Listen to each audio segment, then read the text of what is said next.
Are you interested in knowing where to start when becoming an award-winning leader in your life? Or how do you make yourself indispensable in the mission you're currently striving to achieve in your current company? Well, Ambitious Vet, both these are answered and much more from multiple award-winning CEO, Marine Corps Recon veteran, and national security innovative leader, Chris Taylor. Don't go anywhere. Stay tuned. I think that if you think about how you get good at your craft, you have to be good at yourself first. And leadership is a craft, right?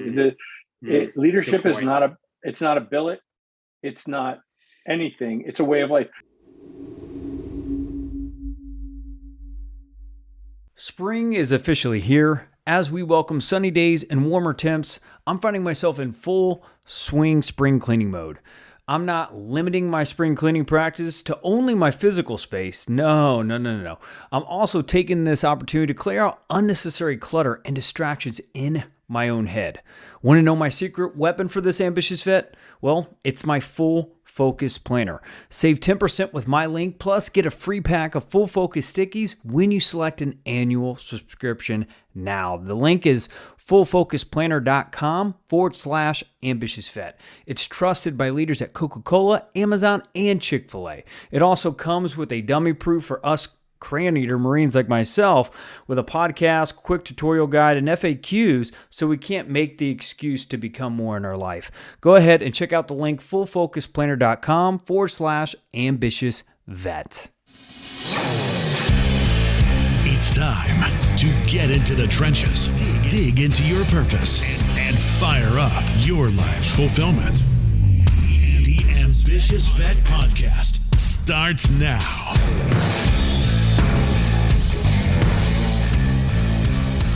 What's going on, Ambitious Vet? We are right back inside the trenches today with Chris Taylor. Chris spent 14 years in the United States Marine Corps as an enlisted infantryman and Force Recon Marine. Now he's a global business leader, entrepreneur, and multiple-time award-winning CEO and adjunct associate professor of national security studies at Georgetown University. His most recent CEO role was with Gavani, a commercial data and analytics company focused on transforming the business of government through data science. He is the senior advisor to the managing director of the National Security Innovation Network at the Pentagon. And one other last quick cool story, Ambitious Vet, before we welcome Chris to the show, is he actually conceived of and convinced the White House and ABC Shark Tank to collaborate on the first all-veteran episode, which aired on Veterans Day 2014. Chris, welcome to the show, brother. Thanks, Chris. I'm glad to be here. Thank you. Man, you have done some work in your lifetime, not bad, as a United States Marine Corps veteran. I mean, really, good job. Thanks. I've had great opportunities and certainly lots of amazing mentors and bosses and friends along the way to make sure that I didn't fall on the scissors as often as I probably could have.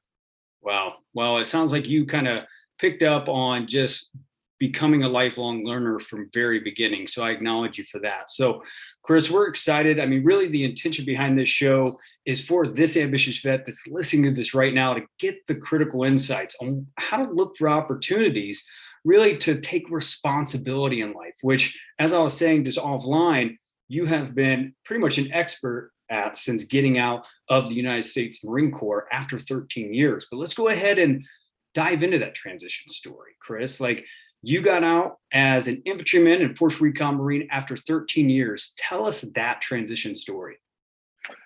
Yeah, well, maybe it's good to start why I decided to get out. I was at the time an instructor at Amphib Recon School at Fort Story in Virginia, where we make Recon Marines. And I really wanted my boss's job. He was a major. And when you do the reverse math, I would have had to finish school, get a commission, wait about 11 years or so at the time to become a major, and then got that billet. And it seemed to me that there was a better way, or maybe a smoother and more advantageous path to make it to a place where I could take on more and more responsibility. So I made it was hard. I made the hard decision to leave the Marine Corps. I did finish my undergraduate degree at night, my last 3 years while I was on active duty, and then I left and I went to William and Mary, where I got my MBA. And I'll be honest, the transition for me wasn't as difficult as I thought it was going to be. In many cases, a lot of fun, because really I was leaving and going to school, right? So, and I bartended to help pay for school. So I had a lot of fun. It was a good time. Nice. But I think one of the things that I learned was, man, being in the Marine Corps, in any of the services, but from my experience, the Marine Corps really prepares you for accepting a lot of responsibility. And I think compared to many of my civilian classmates, who were all wonderful, I had been given so many more opportunities to lead, to make mistakes, to rebound from those mistakes, et cetera. And I think those are very formative experiences. So it was just a very interesting transition, not hard, but very interesting for me to sort of see where I stood in the pack of all these very, very smart people. Yeah.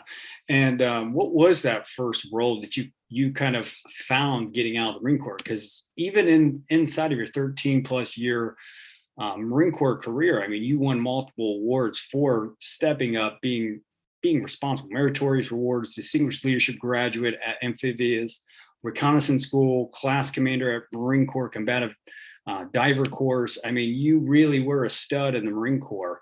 And, for me, as a crayon eater, I didn't start stepping up and taking responsibility till like 2 years into the Marine Corps. So I kind of got that gene a little bit later, but, really dive in. How did you find that first role? And then how did you start building momentum? Because you've been a multiple time CEO of multiple companies. And I'd love to kind of just figure out how you identified that first opportunity.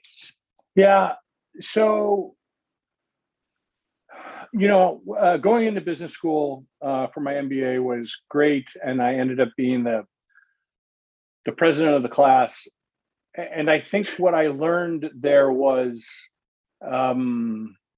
you never want to squander any opportunity that's presented to you where you can grow yourself and help elicit greatness from other people, right? Those, you never want to walk away from those opportunities. And so I got to spend some time, 2 years of business school, sort of experiencing, like, look, you're a Marine, I'm a Marine. If we weren't recording a podcast and we were having a discussion, we would speak in a very Marine Corps way. Oh yeah. Right. And so, but what going to business school did right after helped me understand was to learn new ways to project what I thought I knew about leadership and eliciting greatness from people, but not in a very Marine Corps way. That's not to denigrate our way. It's just, it's unfamiliar, right? To most people. So that was a great experience for me doing that. And then, when I left business school, I was actually hired by KPMG, Bearing Point, now KPMG, to be a consultant. But I graduated in May and they weren't going to bring me on until September. So during the summer, I was working at Blackwater as a VBSS, what we would call in the Marine Corps MIO, Maritime Interdiction Operation instructor. Wow. And it was great because this was just after the USS Cole was attacked in Aden Harbor in Yemen. The Navy had spent a lot of money and was driving all of their ships' crews through force protection training. So one of the courses was force protection fundamental tactics. Wow. And I taught during that. And so I got to do that for a while. And then of course, Eric Prince rode up on his mountain bike one day and said, "Are you Chris Taylor?" I said, "Yeah." He said, "Are you the Force Recon Marine with an MBA?" I said, "Yeah." And he goes, "Come talk to me. I think we've got another opportunity for you." So I started leading the target business. Blackwater made all their own targets for the property, but they sold them to the FBI and the Marine Corps and everything. So I ran that business for a little bit. And then I became the vice president for strategic initiatives for the rest of my time. And just like in the Marine Corps, there I was given responsibilities and put in positions that absolutely stretched me. So if you told me that I would have been meeting with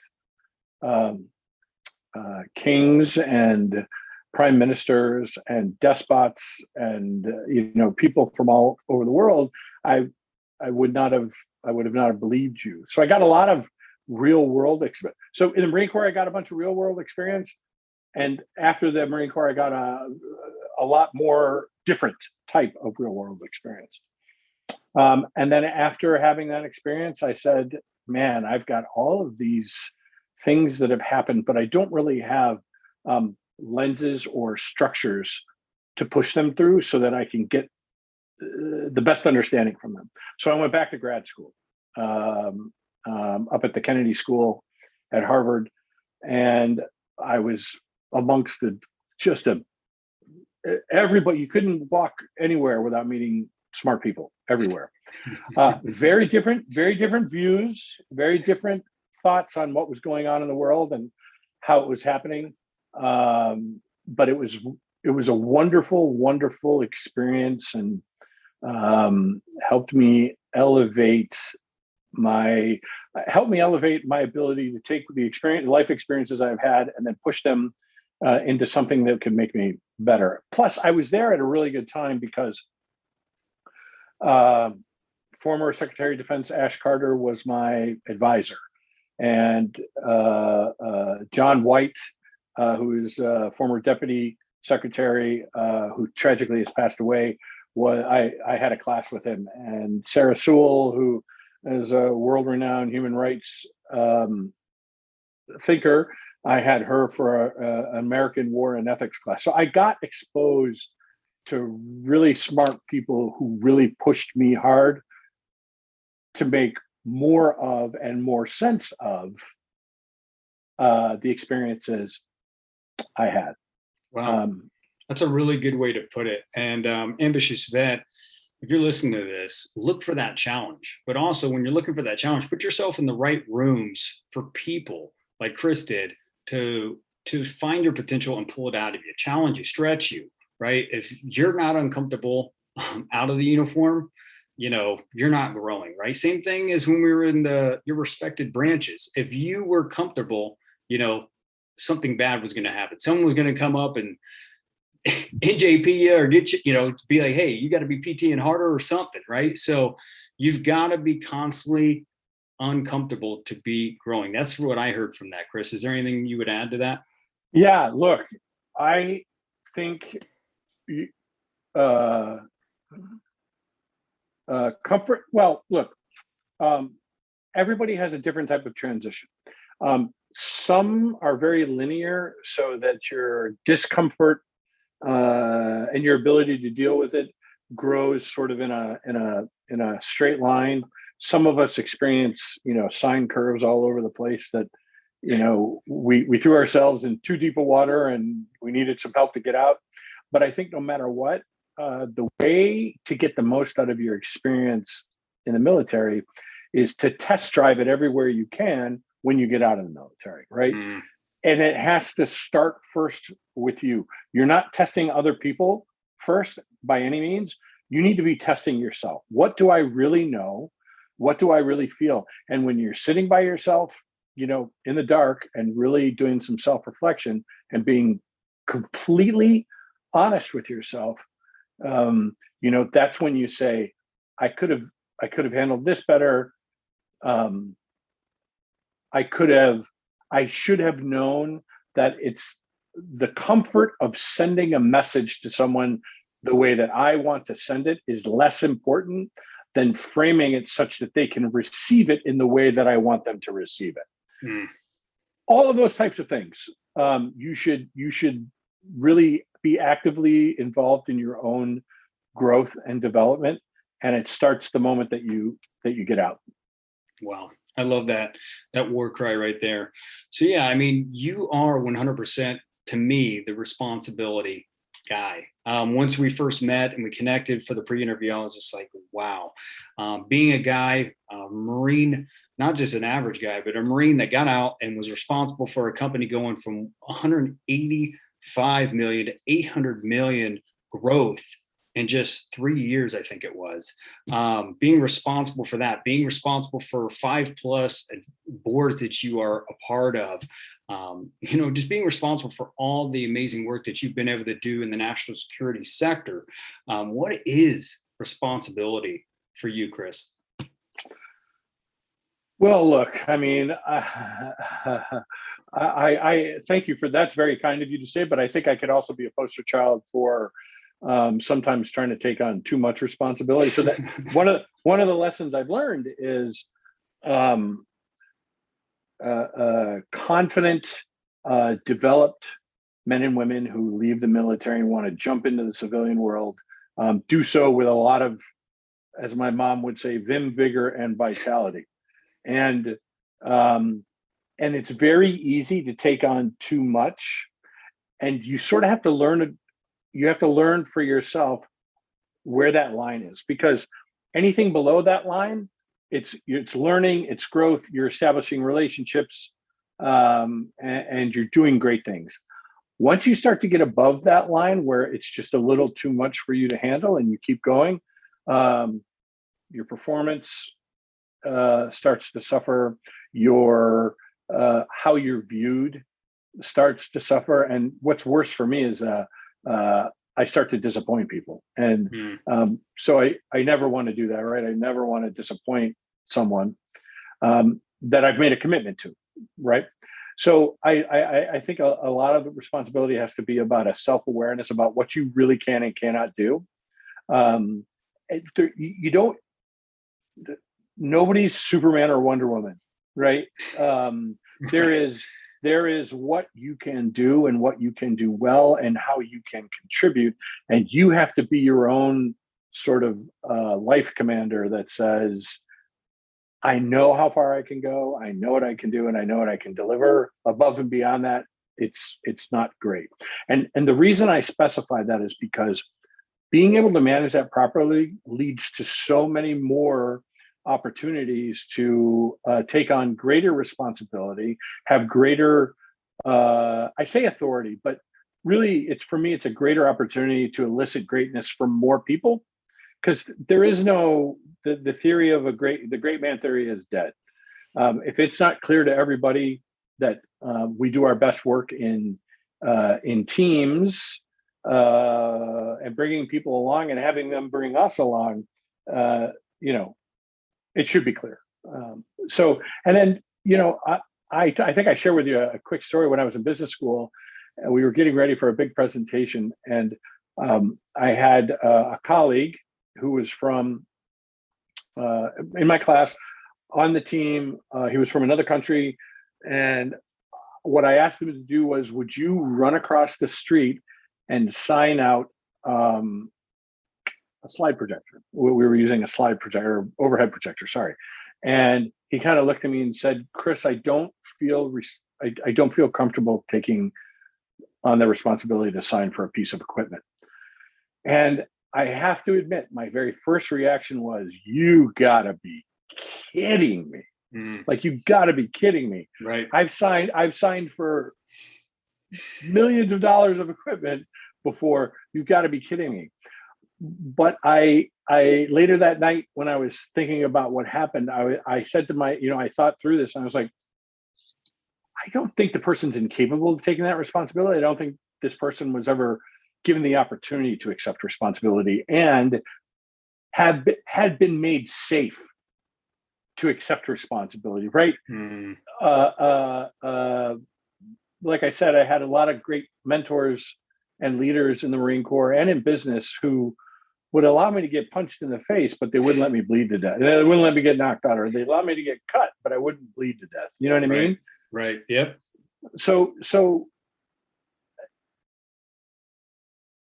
I think there's an aspect of you kind of want the ball with 3 seconds left, but in order to be able to consistently want the ball with 3 seconds left, you better have done some really successful things the last few times that you had the ball with 3 seconds left. Does that make sense? Oh, absolutely. I mean, what I hear is like deliberate effort, right?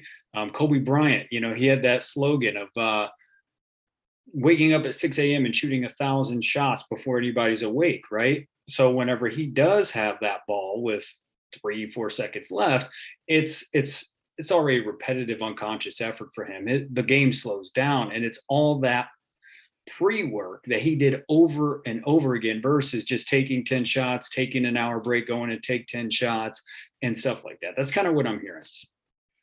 Yeah, let me age myself. Larry Bird in French Lick, Indiana would shoot a gajillion shots every day from every part of his of the court when he was a kid, and then obviously followed through in college and the pros to be probably the best pure shooter that the NBA has ever seen. People will argue with me and say Curry now or whatever, but right. I think that if you think about how you get good at your craft, you have to be good at yourself first. And leadership is a craft, right? Leadership is not a billet. It's not anything. It's a way of life. You actually don't have to have followers to be a leader. If you're living, let's just say that you lived JJ did tie buckle every day of your life, you're a leader. And then ultimately you will attract people who want to work with you. So, I mean, look, I keep coming back to self. I'm a big fan of Marcus Aurelius's meditations. I'm a really big fan of the work that's been done and it continues to be done in behavioral economics and cognitive biases. There is no meeting that I sit in where I don't recognize my own bias and how it influences the other people in the room, their biases. These are the things that matter, is understanding people in context of what you're trying to achieve. If you understand it, it allows you to take on more and more responsibility because you will have more and more success. It's a very good way to put it. So the next thing is I want to break that down just a little bit more. As far as an ambitious vet that's listening to this is just like, yeah, I've got career stability, but I'd love to be known in the next 10 years as a multiple time award-winning CEO like Chris Taylor, right? How do we leverage, this concept or this philosophy that you're introducing to us right now to build our economical value in the marketplace? How do we quantify responsibility? Yeah. Well, first of all, you got to be in it to win it, right? Yeah. Nothing. Nobody owes us anything. And I know that's, quite frankly, that's sometimes controversial in the veteran community. Some of us believe that, or some veterans believe that a lot is owed to them, and indeed, a lot is owed, but not everything. And it also doesn't mean that everything is going to come your way. So first, understanding what you can contribute and how you can grow that thing so that you can, monetize it so that you can make yourself more useful. And quite frankly, useful isn't good enough. How do you make yourself indispensable, right? That's what businesses are looking for. That's what all jobs are looking for, is where are the people that are indispensable to the mission, whether that's a profit mission or whether that's a national security mission. And it's interesting. My daughter, I have a 29-year-old and an almost 4-year-old. I was speaking to my 29-year-old. Yeah. Every 25 years, I try to help out the population. Yeah, no, it's good. Good Marine. So my 29-year-old said to me, "Dad, you've had some amount of success. What was your plan?" And I kind of looked at her and giggled and said, "You've known me for 29 years."